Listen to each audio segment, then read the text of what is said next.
probably the thing people want to know most about is you're very high on crypto. You write a lot about it. You talk a lot about it. And I think I want to get this question to you. What do you think people are leaving behind in the crypto space? I think some people may have felt like the boat has sort of gone out to sea when you see Bitcoin going to the moon and that sort of thing. What are people leaving behind if they don't get in on this?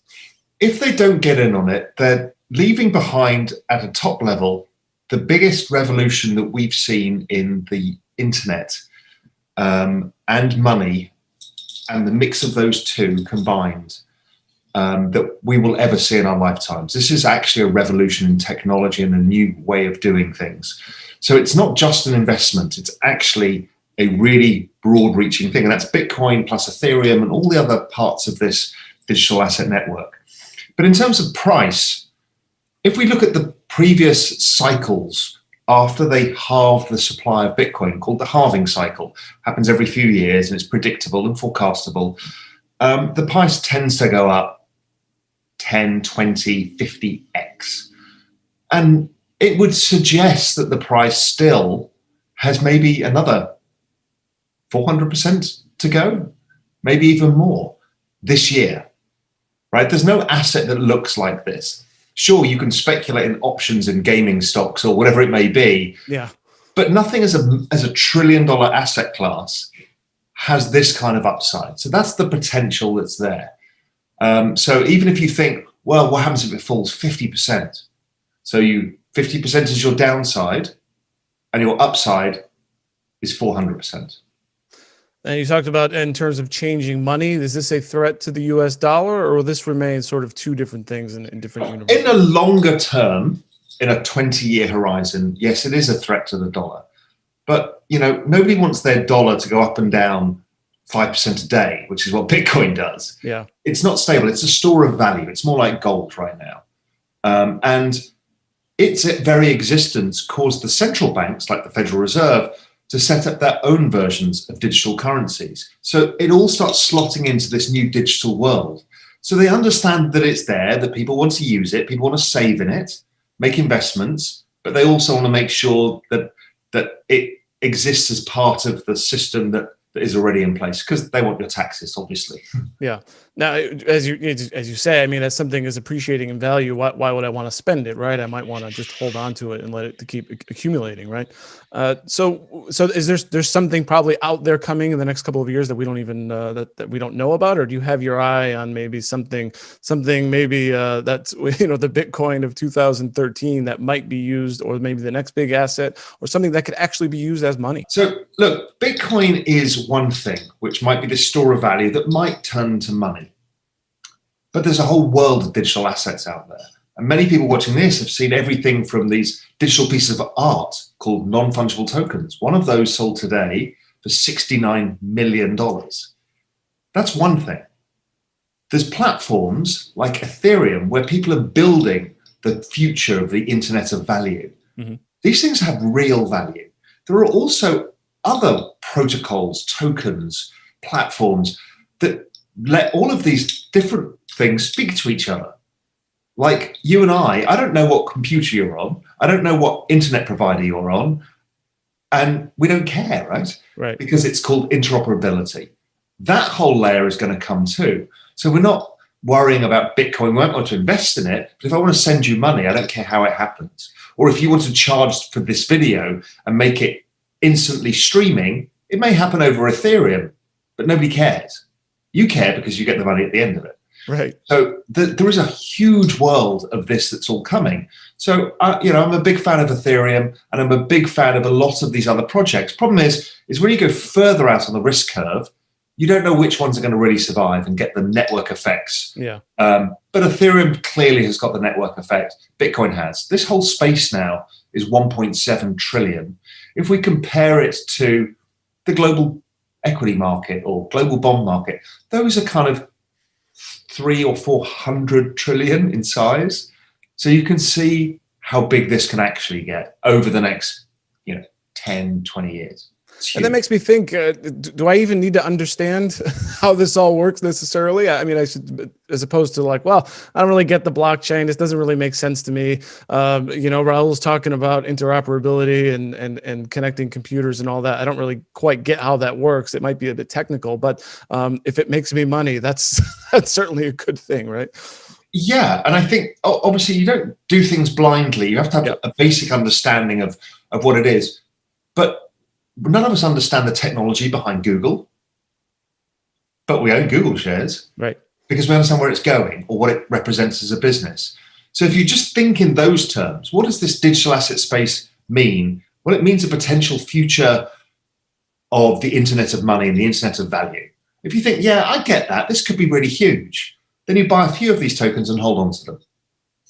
The hard thing is if you think you're going to be a trader, you're going to be that new wizard who buys and sells this stuff, you will end up buying and selling your way into poverty. The best thing to do is buy and hold it. Makes sense. Now, I've seen a prediction from you. I believe this was from a couple of months ago. Bitcoin could hit 1 million by, I think it was 2025. Are you still on that?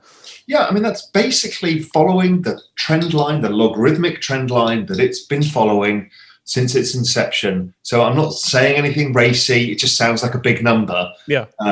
But it would make sense. Now, we will have a big down cycle before we get there as well. And that's normal too. Those are some of the features of the Bitcoin price cycle. It tends to explode up, it then comes down a lot, and then it starts building again. And that next cycle should get to $1 million, maybe more, who knows? A little bit of a side point here. You mentioned gaming stocks. I'm thinking particularly of GameStop. But just a quick thing is that seemed to be a sort of, I guess, democratization a little bit of investing of a bunch of little guys coming together. Is that sort of like what we're seeing in this digital revolution? Is that sort of in the same frame, the same vein? What's amazing is imagine being able to own a share of the internet, not Google, but the internet, or a share of the monetary system. That's what this is. That's how democratizing it is. So it's not like you can own a stock and doesn't that make me feel free and liberated and democratized? No, this is owning a stake of the future. It's something much bigger. It's the most democratic investment I think we've ever had. And it's extraordinary because also people might go, but I can't afford to spend $50,000 on Bitcoin. Right. The magic is it goes down to 8 decimal places. So you can put in $10 and you can save $10 every month, or you can save $1,000 every month, or you can buy a whole Bitcoin. So that makes it also democratic because shares, you can't do that. Fractional shares, they're coming. And some of the platforms like Robinhood have fractional shares, but this by definition is fractional. So it makes it affordable to even the poorest person. Fascinating. Now, I want to move to the more traditional, the stodgy stock market. That's old school, I guess, but it still is very important. Now, I'm thinking about sort of the Dow. It gets a little bit of bumps in the road. There's certainly been rising inflation fears, but then it just seems to creep back up to all-time highs. And I think there's sort of two, just to make it really simple, there's sort of two camps that say, well, as long as the Fed is printing money, this thing is going to go up, up, and away. And then there's another side saying, no, this is not going to end well with all this central bank intervention, leading to the question, is there a bubble in the stock market, Raoul? Yes and no.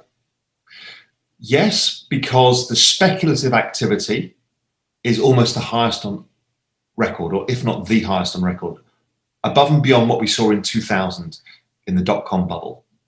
So there's too many people buying options, too many people punting stocks that are valueless, hedge funds with too much exposure, mutual funds with too little cash. It's all in the market. Everyone's all in. So is there the potential for this whole thing to have a sharp, nasty unwind? Mm-hmm. Yes. But over time, the stock market is reflecting something else, something much more important, which is the rise of central banks and their balance sheets, i.e. the printing of money. Many people talk about, well, it's inflationary, yet CPI doesn't go up a lot. Right. But people feel poorer. What's going on? Well, the magic is when you move away from using the US dollar as the denominator of something and use the central bank balance sheet where there's all this excessive supply. So if you divide the S&P 500 by the Fed's balance sheet. What happened is, and this feels like it actually is in reality for all of us, the stock market never really recovered from 2008. It trades in a sideways range, little booms, little busts.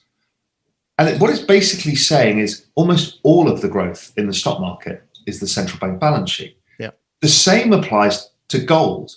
It's kind of offsets the central bank balance sheet. The same applies to many other things. The only thing it doesn't apply to is Bitcoin.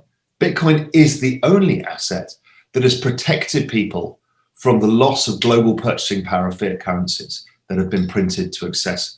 So that means that if the central banks continue, the price denominator makes it look like the market's rising.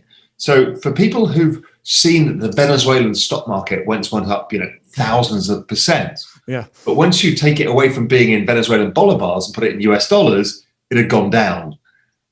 It's the same thing. It's what your denominator is. So that is a bubble in central banking and not a bubble in the stock market. There is a short-term bubble in the stock market.